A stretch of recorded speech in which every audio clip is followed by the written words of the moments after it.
Info Télévision, c'est votre télé. C'est la télévision du vivre ensemble, votre chaîne de proximité, 24 heures sur 24.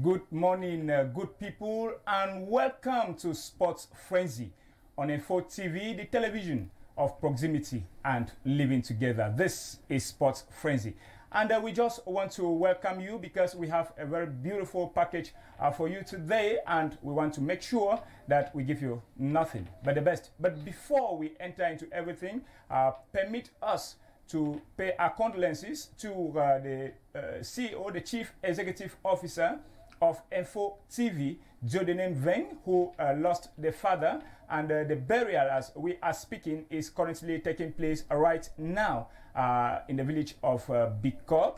That is somewhere here in the center region of Cameroon. Well, we just want to tell the PDG and the entire house of Info TV that our hearts are with them. And so you understand that is why the atmosphere here in the studio today is going to be very, very particular. But we have still done our best to bring in two gentlemen who are going to be helping us to understand what exactly we want to communicate today as far as sports on the African continent is concerned. We just want to say a very big welcome to all of you who are joining us from around the continent, from around the world. You are welcome. Make sure that you send in your contributions in this program because, as you know, Sports Frenzy is an interactive talk show. You have the possibility of sending in your reactions even through the numbers that will be put on the screen in a very short while. Having said that, we will be going for a very short break, and when we come back, we start the show immediately. We are champions. We are champions.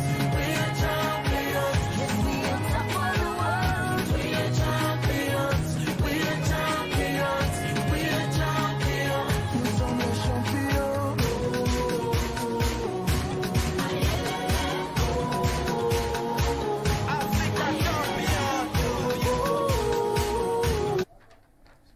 Yes, you're welcome back to Info TV. Just time for me to introduce to you the guest of the day before we take the news of the week. We have Hyacinth Chair. He was here last week, and he is back so that we can complete the business that we started last week, talking about talent drain on the African continent. Hyacinth, you're welcome back. Thank you, Isaac. It's a pleasure to be here once again to talk sport. So sending out my greetings to sport lovers out there and faithful listeners, viewers of Info TV. Thank you very much for coming. And we also have Elvis Mbenkum. He is an international referee, but he is here as a sports consultant to tell us as much as he knows about sports and its development on the African continent. Elvis, you're welcome. Thank you, Isaac. Good morning. Good morning, Chair. Good morning, televiewers. Well, we'll be missing out on Adolf. As we promised last week, we were supposed to bring them back in their integrality as they were here last week, but unfortunately we couldn't bring Adolf Eno today, but he is following us from home, and he will be sending in his contributions even as the show continues.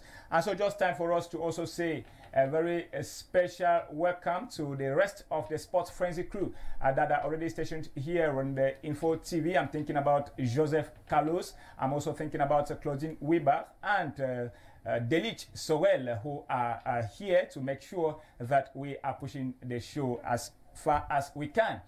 Just time for me to also say a very special thank you to Landry Tsam, who is doing everything behind the cameras, and he is also there at the technical control panel to make sure that we have nothing but the best. That is how we are going to be seeing the show today. But first, let us just get straight into the news stories of the week.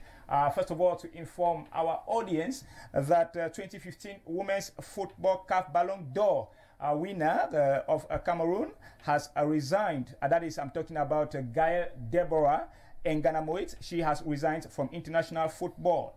The 28 years old bowed out after inspiring many football players in Cameroon and on the African continent. She made the announcement inside the week on her Twitter page without much detail. It is the former head coach of the Indomitable Lionesses of Cameroon and present the Director General of the Cameroon National Football Academy, ANAFOOT. I'm talking about Carl Eno Ngachu, who came out to actually clarify the public that it is actually a retirement that Gaël was talking about. And so we are not going to be seeing Gaël Nganamoit again as a striker for the Indomitable Lionesses of Cameroon, and even maybe for club, because she has sustained an injury that has been training now for about 3 years. She has tried for its healing, but unfortunately the healing is delaying from coming. And then also this week, Cameroonians were commemorating 30 years of glory at the helm of world football after staging a very, very impressive performance at the 1990 World Cup that was in Italy. We are saying that Cameroon made not just Cameroonians proud, but it also made the whole continent proud by qualifying for the quarterfinals, where they were booted out by England. But first, we should remember that it was Cameroon that beat Argentina, who were the cup holders at the time. They beat Argentina with the mighty Diego Maradona in that first encounter, and then they went ahead to beat Colombia before bowing to Russia, which was also known as the Soviet Union. But then they went ahead to do something beautiful at the next stage, and subsequently, in very controversial circumstances, they bowed out of the World Cup, but they made Africa proud, because it is thanks to that beautiful performance that Africa gained 3 more spots, taking it to 5, and just maybe we could have many more spots in the years to come. So we are going to be celebrating this Indomitable Lions who made the continent proud even in this edition. So feel free to send in your contributions as we are talking about this particular issue in the course of our discussions. And then also we want to indicate sadly on a sad page that Cameroon lost 2 of its illustrious football players inside the week. We had James Ovidi of Tonnerre Calara Club of Yaoundé, who passed away at Mfu during an inter-quarter friendly football game. Just to say that James Ovidi was just 24 years old, and he also partook in the Olympic squad of Cameroon, selected and coached by Rigobert Song Bahanek. And then in a related story, former Teka Ser, Kanong and Foudre of Akonolinga player Emmanuel Ndedi also joined his ancestors inside the week. The central defender died in Banjok. And then just to continue talking about sportsmen in Cameroon, to indicate that about 15 officials of the Cameroon Football Federation, FECAFOOT, have tested positive to the COVID-19 that is ravaging most parts of the world. Well, this is information that is under development. We are going to be bringing you details even as time goes on, but don't expect to get the names of these officials who have tested positive. We just want to wish that they will recover, because many who were tested positive have actually recovered, they have been healed, and they are doing fine.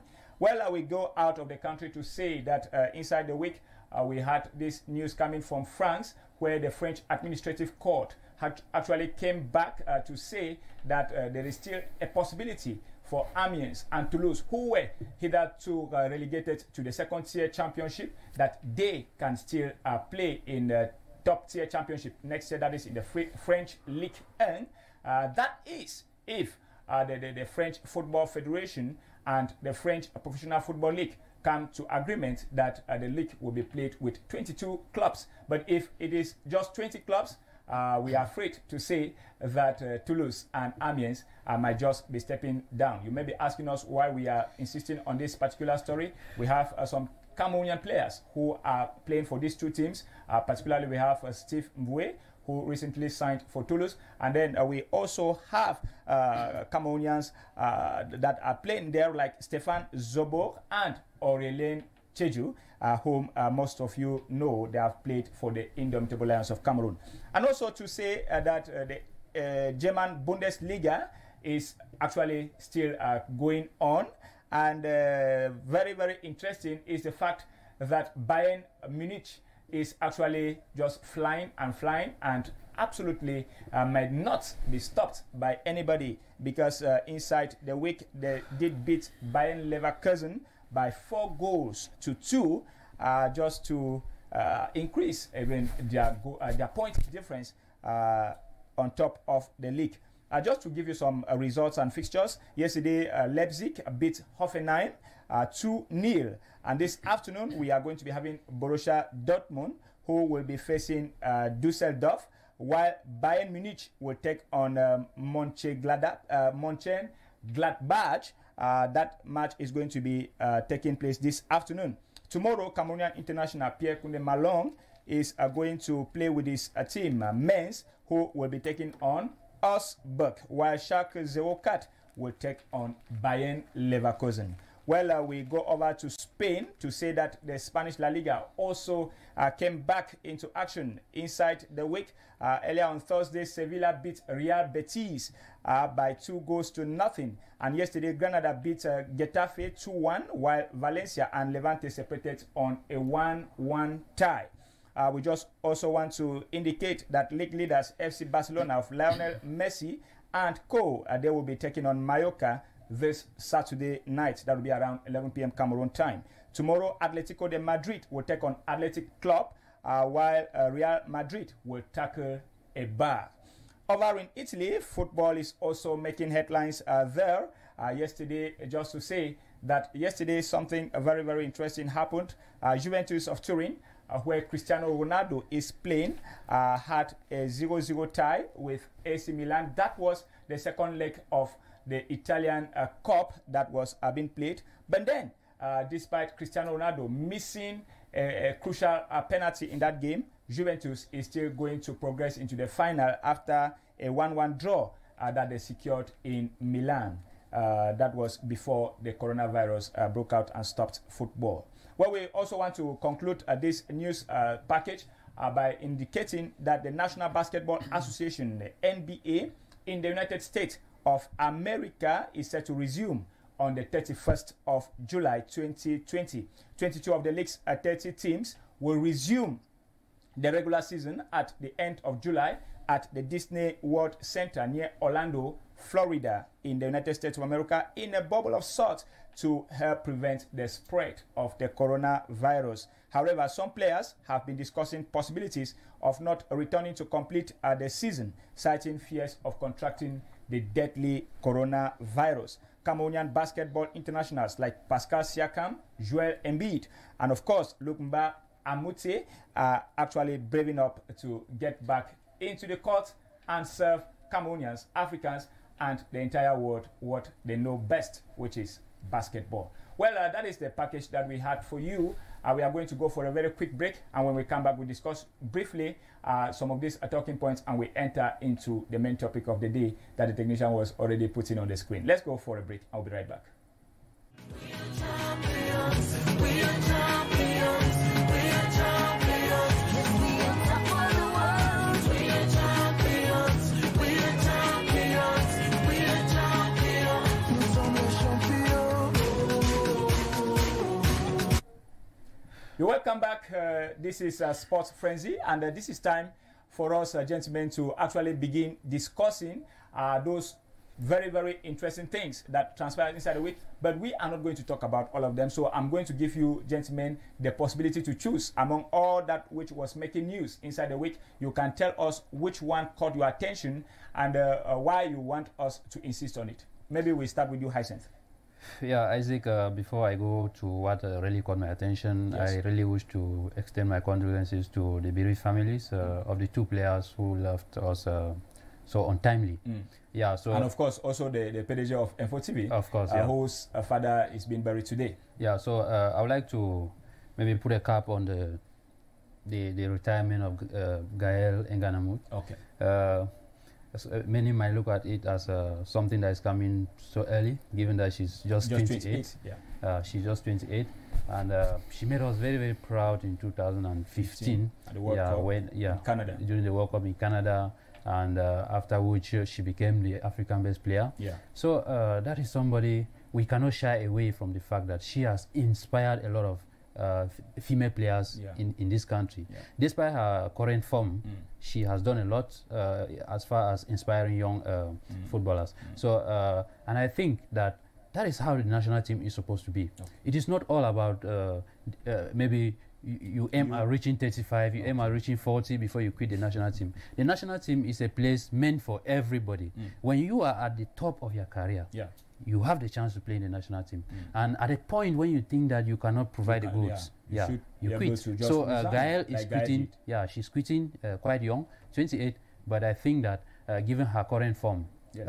it is enough reason for her to leave the scene at this time. Because, you know, if she would have waited, maybe we'll find a situation where she leaves through the back door like Yeah. the others have been leaving, which is not Which is not good. Which is not good for Yeah. somebody of her status. So Okay. I really want to salute that move from her. Okay, thank you very much. Maybe we hear from Elvis Mbenkum. He is a football referee and a consultant for us here at Sports Frenzy. Elvis, which story did you retain from the news of the week? Yes, thank you again, Isaac. Good morning once more. Good morning. Well, let me also extend my condolences, which is but normal, to Yeah. the CEO of the house who's lost, and really we hope that the Lord accepts him. I will come back to the story of Gael. And So that one to call your attention. Gael, yes. Okay. Gael Enganamut, for those who never really watched her play, don't really know what we've lost in terms of manpower and contribution and team spirit for the Lionesses. That is, we used to see, we say the lion spirit, Yeah. the Lionesses. The Yes, spirit, Lion. she used to have it. And we also think that having a record for the earliest goal scored in women's football, we are going to miss that too. And well, maybe she thought that at a point when she wasn't going very well. She wasn't going very well, maybe with the other coaches, the coach that is presently, because with Enongachu, she was given a more vital role to play. Okay. And probably to couple with the injuries that she has been having. So put all of that together psychologically, I don't think it could really go very much for her. Well, I'm just trying to understand her as one of the actors too in the same field, because this psychological aspect, sometimes people neglect it, but it's really very much. Okay. Sometimes for a player, when you're used to a particular coach for a long while, who's brought you up like a daughter and taught you a lot of things, and when he goes away in a kind of way, and when you now come back and you have to play some other role that is not really like you now. Yeah. Okay, so it was very difficult for her. So we want to tell her that really she would have stayed, because we are thinking about American players that are over 40 years. We have people that have played, that are still playing today at 35 something for their national teams, in the USA and so on. So really, So you're it's sad. regretting. It's sad that she decided to hang her boots so early. 28. But well, it's her decision, and as we know, sometimes we just have to respect these people, that they are human beings too. And at like times us. too, like Hyson was saying, it is good to live when you are still at the prime of your art, Yes, so that yes. you don't live with disgrace. You Yeah, don't live with people already forgetting all the Okay. exploits, all the beautiful things that you did. Well, you can also share your contributions with us, what you think about this retirement of Gael, Deborah Enganamut, early at the age of 28. And even as we Isaac- continue the discussion, yes. Yes, and I want to come Very back to the story of the players that are dying in interquarters and stuffs, because really some of them do it without the club president knowing, and because they think he's far, how is he ever going to know? Because I think in the clubs then when they things like do this happen- refuse. They do refuse. Yeah. But sometimes you live in a quarter where somebody will just walk up to you and propose some amount of money, and you'll be like, it's just one match. How won't I just go have this? And you just go and there. especially with the precarity. And the problem is that the Cameroonian professional football players. I can tell you that the most difficult matches for referees are interquarters, because you have people who don't respect anything. In the league, people respect everything.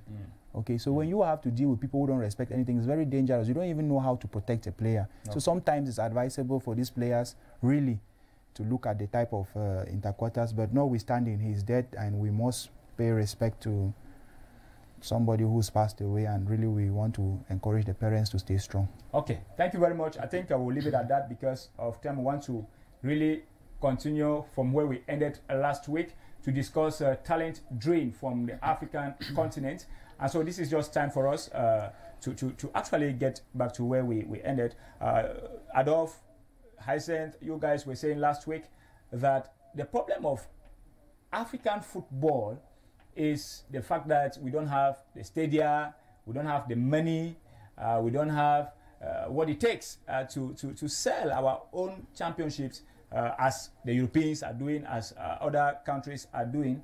But then, don't you think, Hyacinth, that it's a matter of ambition?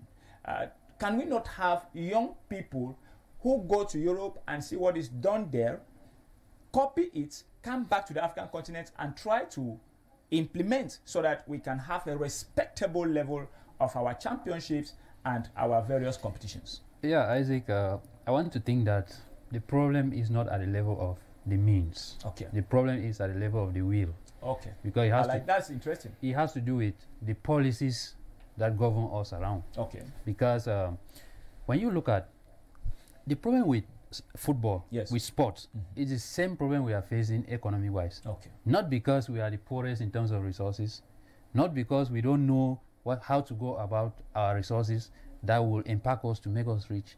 Because at a point, we believe that whatsoever comes from there is a kind of superior to what to what we have here, which is very, very wrong. Because I will come back to the local level. For instance, today we are celebrating 30 years of the 1990 squad that made us very proud, took us to the quarterfinals and things like that. Italy, 1990. And I must remind you that 80% of that squad was playing locally in based Cameroon. Players, They were playing in Cameroon. And in Cameroon, we had the likes of Canon, Tonnerre, Chico United, and all the likes. They were, that's the moment we could call them professional clubs. What happened to them? That's a question you and I are still trying to find out answers today. Because the likes of Tonnerre, the likes of Canon, they have become shadows of themselves. At a point when the championship is about to start, about 3-4 Canons resurfaces. So you don't know where they are coming from. Exactly what so it comes back to us. What are we really doing to see that what we have, we value it, and then we promote it in a way that other people will like it? Take the likes of Roger Miller. He could play in any club in Europe and succeed at that time. But he played in Cameroon. Take the likes of Tato Stephen. That was a defender that had to stop Maradona that we are talking about today in 1990. But he played for Cameroon. So that is, it comes back to what are we really doing? What are we really doing as Africans? So, but maybe I'm tempted to ask that question, but let me first of all put it to Elvis. Do you agree with what Hyacinth has just said? Well, to an extent, it's not a problem of means. It's just the problem of the will. To an extent, yes. Okay. And to another extent, I think that we are living quite in a different era. Okay. It's a new generation, a computer age, an Android age where people all of a sudden have learned that now it's not all about patriotism. If I am choosing to play football, I should make money out of it, really, or I should better go start learning carpentry or doing business or whatsoever I want to do. But notwithstanding, people should have some minimum level of patriotism, like the Millers had in those days. That is, they should not consider playing for the flag as a money issue, and the government will too.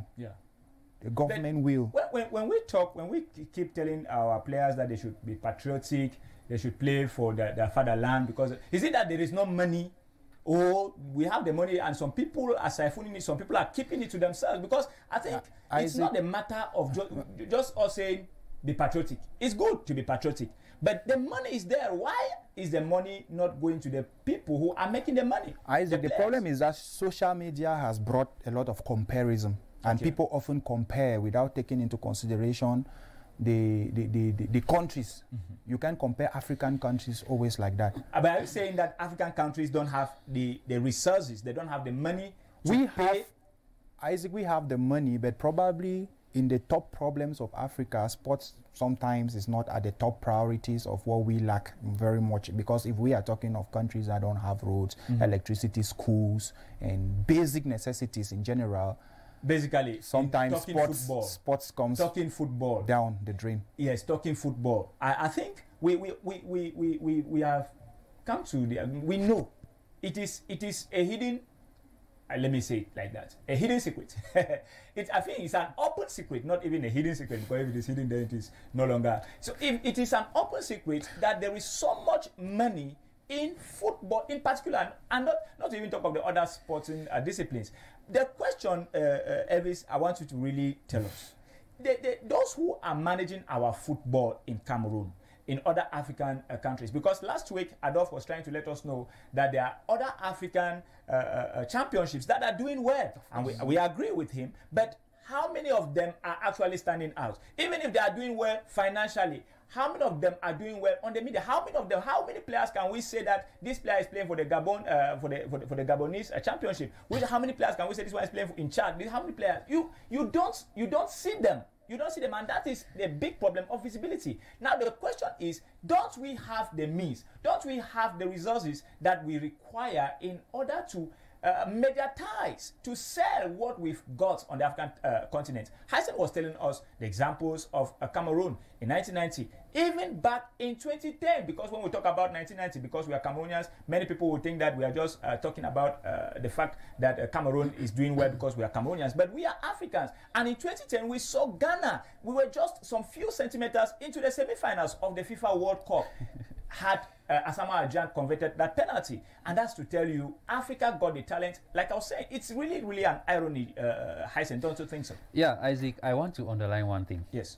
The money in football in those days is definitely not the money we have today in football. Sure. That is why, at the level of the national team, Players could play for 5,000 francs. players could play for 5,000 francs. Players could play just for mere talks that, oh, you are going to represent your country. Yeah. Very happily. So, but today, we cannot shy away from the fact that there is money in football. Okay. Yeah. And if there is money in football, we should learn to invest that money in our African football. Yeah. We have championships like the South African Championship, for instance. Yeah. We have the Moroccan Championship. Yeah. We have the Egyptian Championship.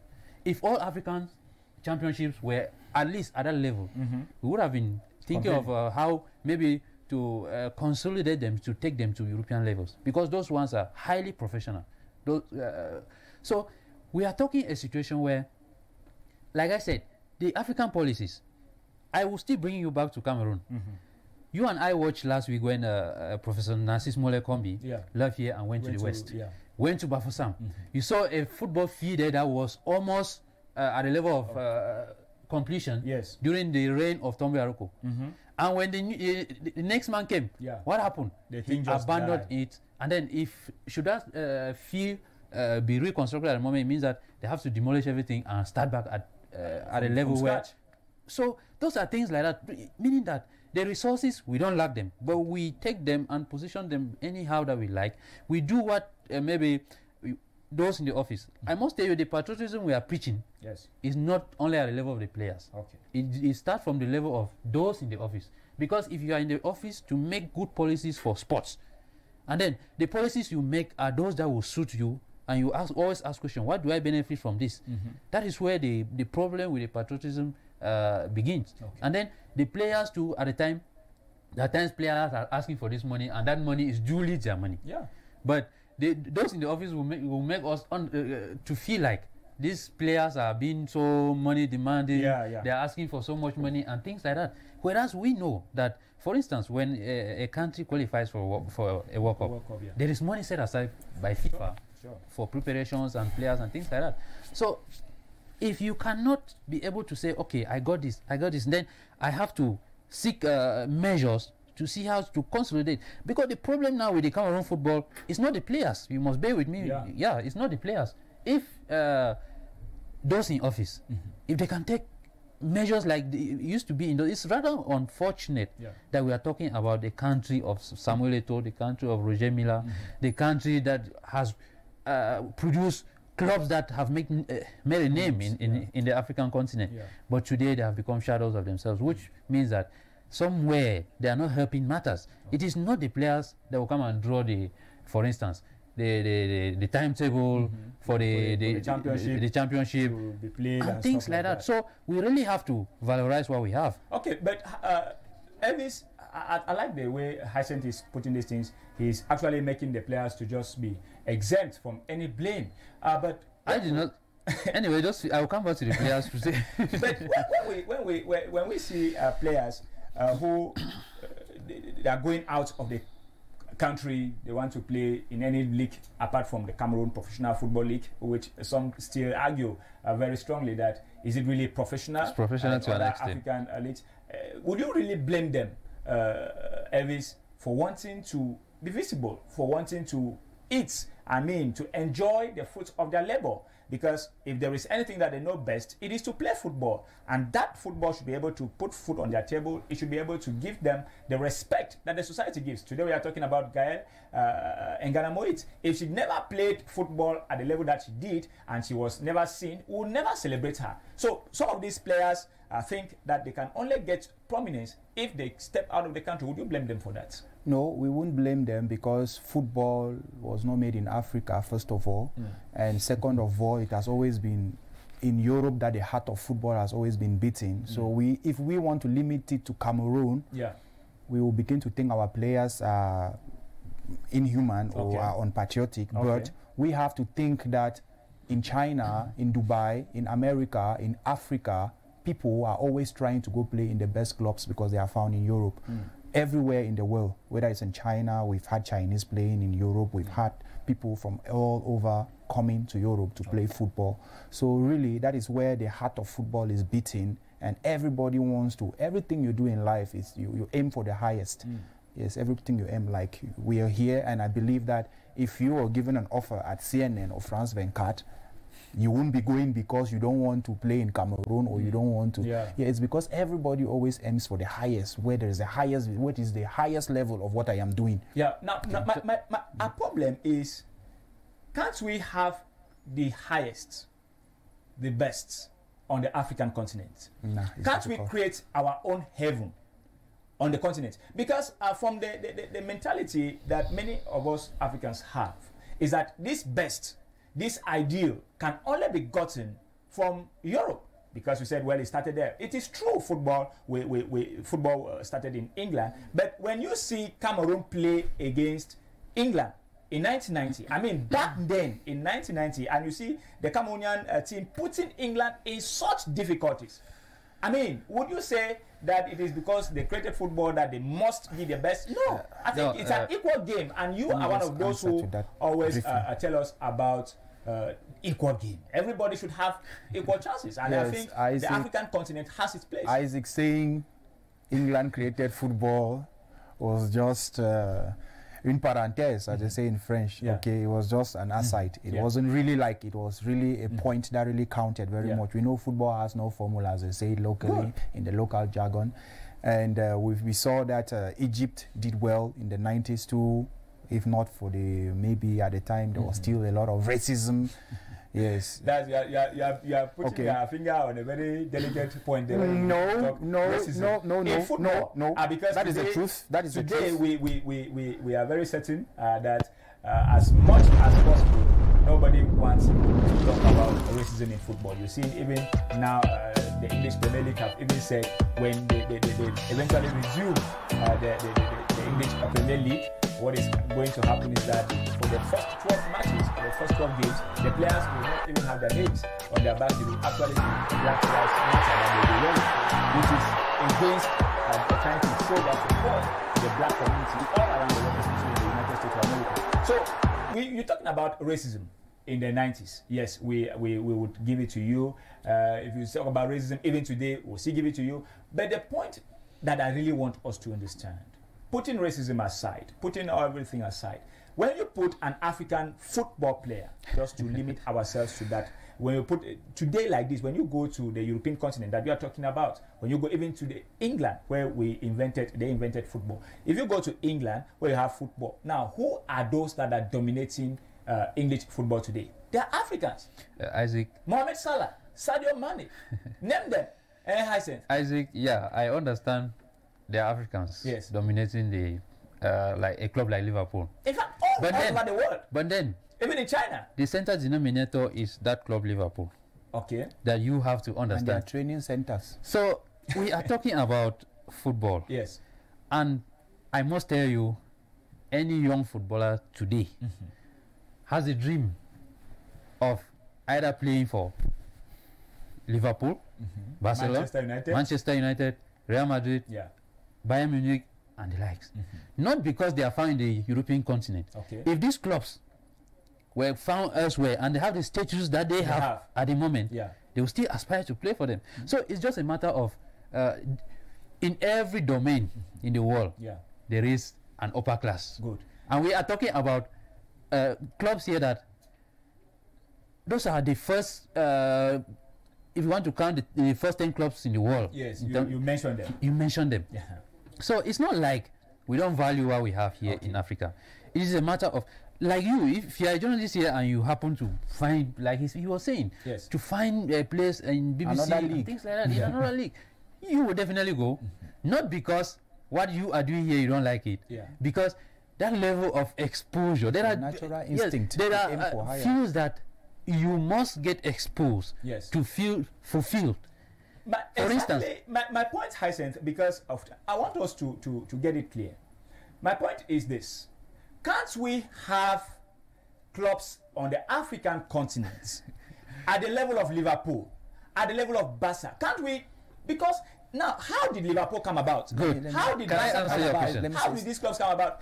Because if we continue to value what somebody else has taken time to construct, now when you talk about all these clubs, it is good, it's beautiful. All of us, we are watching them, we are seeing what they are doing. But the question that we are putting today to the African youth is, can they not think that we can do something on the African continent that players in Europe, players in the US, players from other parts of the world will also aspire, dream to come and play in this club on the African continent? I get your point very well. And I must remind you that it is not only at the level of the African youth, maybe who have gone to Europe and have come back and has to do this. It has to do with government policy. Because all these things, you cannot keep government aside if you want to develop football in a country. That's true. And most African countries, in those days, we used to see very maybe organized clubs in Libya. Yeah. Why? Because Gaddafi had a notion that he could make Libya a heaven in Africa. But what It's happened? possible everywhere. What happened? Some of us African countries, maybe some of us African leaders, Yeah. maybe had to connive again with the European the leaders Europeans. to come back for him, and then we know what happened. Yeah. So those are things that if we cannot, as Africans, say that, oh, we want to be at that level, because I must tell you that if you take a club like TP Mazembe, Yes. that's a club that we know is always very proud. It makes Yeah, it Africa makes the proud African out there. continent proud. Yeah, not because of the players that are playing there, because of the status that the authorities in place have given to that particular club. So meaning that if our authorities in Africa can really think that, okay, football, we have to make football a profession. Because there are some people who play football at the level of even playing in a first division team in Africa, and they are just saying that, oh, maybe one day. They are still dreaming. Meaning that even at that first division club, they are not yet satisfied. They don't feel themselves like, because there are some who play in the first division club and they have never seen themselves on TV. So, and for situations like that, you will seek to go to a club where just maybe playing for 5 minutes, the world will know that there is a new player that has come up. So, but it depends on us. We can make Africa a football heaven, but so long as we keep relying on what comes from Europe, Okay. we shall remain dependent. Thank you. Maybe, Elvis, you take it from there. We have the problem of the youths, I mean, the African youths themselves, who may not necessarily be football players, but who are fans. If you go to the African youth, the average African youth today, and you ask him to name some players, I mean, that African youth will tell you 10 players at least on the European continent. But if you ask that player that youth to tell you are just about one on the African continent, very, very difficult. Before Evie takes the mic, yes, I just want to highlight something. It's not all about African continent. Yeah. The other continent. Yes. We are talking about the other continent. Okay. Go to China. Go to America, North America, South America, and things like that. Europe has the center. Europe is the center of football. They're dominating. That is a fact. Go to Brazil, for instance, in South America. Most of the world best players we have had in the world comes from Brazil. Yeah. But where did they make their name? In Europe. Because, and so things like that, it only takes the commitment that Europe has put in football, maybe to drain other African and other continent. Yes. Because it's not easy for you now to say, okay, I want to dominate Europe. It means that you have to put in a lot. Yeah. But I think, Elvis, the question I was putting is, can't we, first of all, there is this policy that we always say, let's consume our own. Can we not invest in our own, consume our own, be proud of our own, so that the others too can begin to respect us? Because you see, like I was saying last week, we have a situation on the continent where even when we are playing our major competitions like the AFCON, we need the permission of the European clubs. If they don't release our players, they are not permitted to come back and play for us. This is our own, the African Nations Cup. And they are basically the ones who decide if this player is going to go or not. But if we had built and developed ourselves and our football to an extent where we can be respected on the global stage, I think when that time comes, they themselves, they know that they just have to let those players be. What do you think, Elvis? Isaac, it's a very sensible topic, yes, because we are Africans and sometimes it's difficult not to say certain truth. Those players in Europe are not obliged not to come back. That is, they are not bounded by any contract that they can leave. But the point is that that is where they make their money. Okay, they spend the whole time, they play like 9 months, and there's a tournament for like a month. So will you rather lose your contract with your club by disobeying to go play for your nation? And that is often the dilemma they find themselves into. And talking about us being able... So why won't they just release the players, knowing that it's important for them as it is important for the player? No, it's very important for you to understand, Isaac, that the club pays your health insurance, your club pays your lodging, pays almost everything. You're their property. Technically, you're under a contract, and they are... or for your well-being. If you have something, your country does not care if Stefan Biya at this point in time has an injury, or Luis Suarez. The country does not know how he's being treated. It is the club's problem. Okay, so you're a club's property or a club's investment. People don't spend hundreds of euros and thousands of euros on you, on your health insurance and everything, for you to just go carry an injury in an African tournament, and then you come back to the club and we start spending money again. Okay, so if we want to do that in Africa, it's very difficult. Okay, as you were saying, that we can do that in Africa where we have clubs, so that people don't have to leave. I just want to let you know that, I don't know, the GDP of Cameroon should be something like 40 billion. 40 billion US dollars. The GDP, the net worth of a club like Manchester United is something like 22 billion. Just to give you an idea, it's like 22 billion. Yeah. So they are half the GDP of Cameroon as a country. So it's not So child's play. it's not even. We don't even have where we can start from to. Yeah, I think to get to that level in the next 200 years. Yeah, I think because of time, we'll have to leave it here. Maybe I just ask Isen for his final words on this. We will leave it at this stage. We just want to think that this is something that is a running topic. We should continue to reflect on it and continue to work and see how we can improve our own in such a way that we can make the African football attractive in such a way that others can also come in on the continent and enjoy it as we are enjoying what is happening on the European continent. Let us get your final word, Hyson. Yeah, I think... And before you say there is this one of your fans that is following. He says he's following us live, and kudos and special regards to my man, Hyacinth Chair. So he's saying kudos to you. Unfortunately, he hasn't signed the message. We will be requesting maybe that he should sign it so that we can tell Hyacinth who actually sent that message. But Hyacinth, your last word, please. Yeah, like I was saying, Isaac, it's really a disturbing situation, and I think those at the helm really have to look into it. And I must underline one thing, that most of those top clubs that you see in Europe are not owned by Europeans. Some of them are owned by people from the Middle East. Yeah. So it's just a matter of, if Africa can make the environment enabling, people can come in with to invest in football, and thereby maybe producing giant clubs that will attract the likes of European players to come and equally play here. Okay. Because I must tell you, if you go to South Africa, you see players maybe who leave Europe to come play in South Africa, because maybe the championship is little known, but it's highly professional. Yeah, because when you play there, you are sure of everything, like he was saying here, insurance, maybe your salary, and things like that. Okay.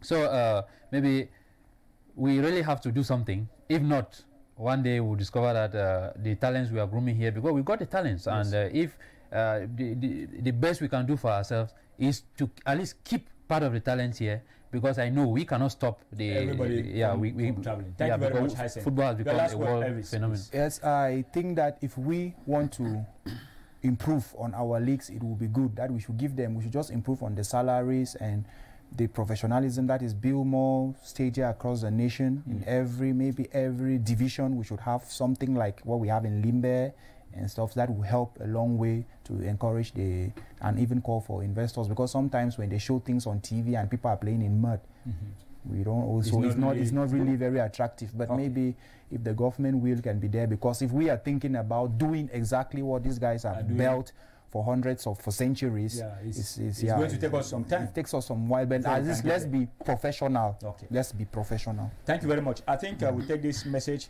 from Joseph Carlos. He says, "Good morning, gentlemen. It's Joseph Carlos. It's rather very, very unfortunate that Gael Nganamoit is retiring at this very early age. But I think what has caused her to do so is because she was no longer on top form, even in the national team. And her recent club, Malaga in Spain, she had just few minutes to play. That said, talking about talent drain from Africa, the first thing is poverty. So many people rush over there for greener pastures, but many at times the pasture doesn't turn green as many of them thought. Secondly, the earlier Fecafoot starts having the Brazilian way, the better. I don't understand. In Brazil, Brazil, no talent is allowed to leave the country before the age of 18. This is because they sell very high in Europe after making a name in the country. By so doing, our talents in Africa will sell higher in Europe. I like that last point. Carlos. So I think basically he's saying that we'll be selling our players, but at this time around for a very, very high value. Well, thank you very much, gentlemen. We would have loved to continue the discussion, but you can continue on our social media platforms. Just go watch the show on Info TV Cameroon on Facebook, and subsequently on YouTube, Info TV Cameroon, or Ben Vars. You are going to be getting us there, and you can send in your reactions even inside the week on the telephone numbers that we have on our screens. That is all that we had time for today. Want to say a very big thank you to Landry Nta, who was at the technical control panel, who did basically everything to make sure that the show went on successfully today. Want to say a very big thank you to those who contributed for the news. Patience and Ju, we had Claudine Weber, we had Delich Sorel, we had Marcel Tala, and a host of them that were working in the background to make sure that we have nothing but the best as far as the news is concerned.